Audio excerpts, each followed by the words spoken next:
tell me, please. I'd be happy to look at it. So there is sectarian Christianity, probably, like false passages in Scripture. Jesus not being crucified on the cross, that's a Gnostic idea that we've now found in the Nag Hammadi texts, and that comes at one point here. Anyway, 102, there are devils, and so on and so forth. 104, like we saw in Surah 3, theirs will be a painful doom. 105, look, you don't believe among the people of the book. And he's told us who the people of the book are. Who are the people of the book? Jews, Christians, and Sabaeans. The only group we don't know is who the Sabaeans are. And I can put that on the, he says it numerous times. And Islam has followed that. Jews, Christians, and Sabaeans. Al-Kitab, people of the book.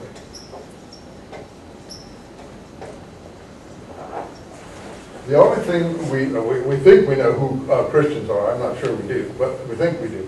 We just don't know who these Sabaeans are. Most people don't know.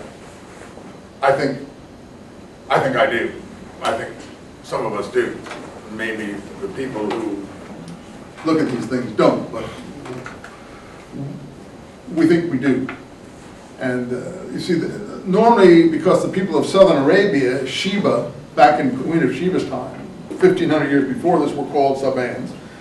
The traditional Muslim view is that these are Southern Arabians, but Southern Arabians don't have a book. So, I mean, that's just not really accurate, I'm afraid.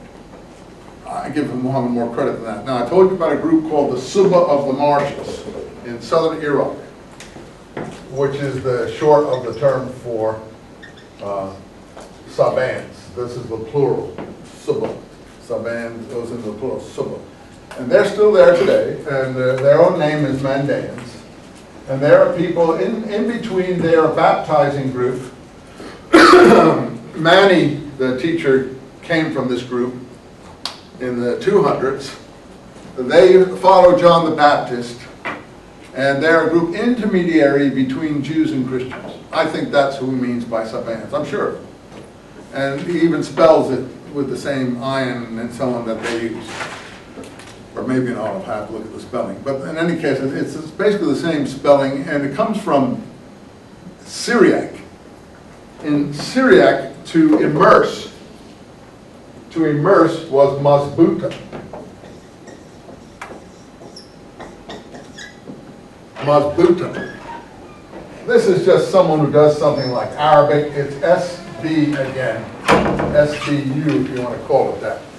It's Saba'ah in Syriac is to immerse baptizers, Baptist groups, daily Baptist groups. And I'm absolutely sure that that's what Muhammad means. And the problem is that the people who are reading it don't know that that's what he means.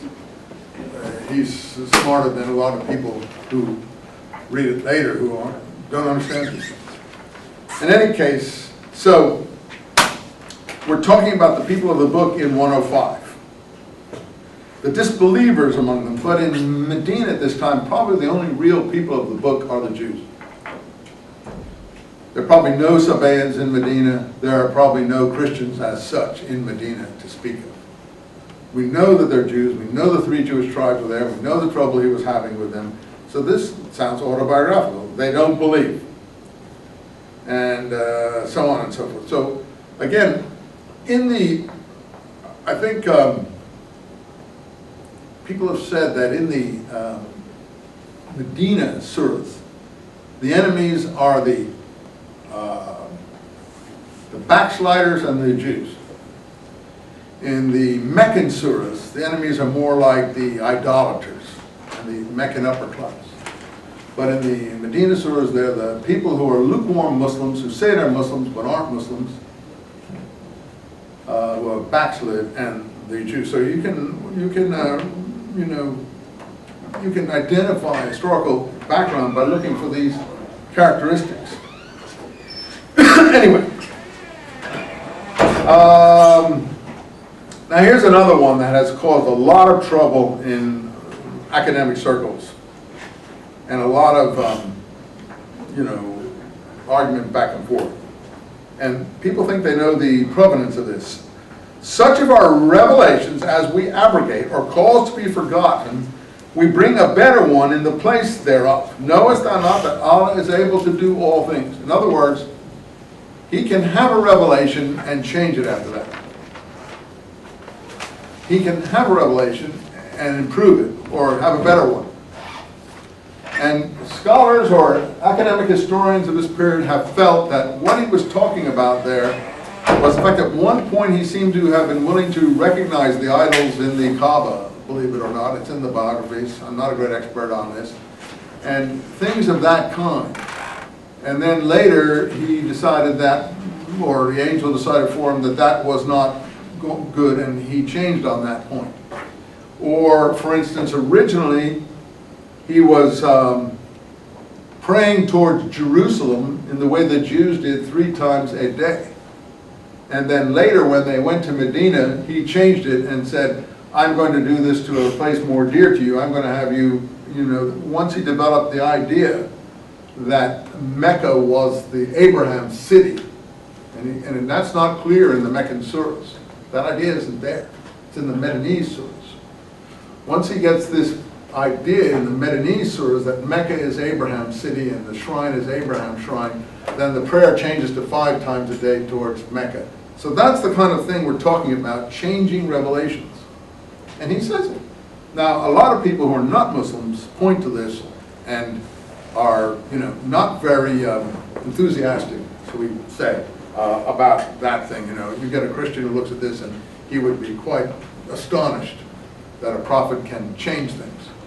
I'm not against it myself. I think that shows a person of growth, of a person who learns from his experience and stuff. I think that's wonderful. On the other hand, it flies in the face of a supernatural revelation and such. You don't think that angels and God and people need to grow. So anyway, I leave that to you, but that's a very important passage there. I'm sorry to pick these things up. I hope you don't get angry at me for doing so, but it's important to see these things, otherwise the rest you can read yourself. Okay, so Allah can do all things. And do you question your messenger, me? How do you dare question me?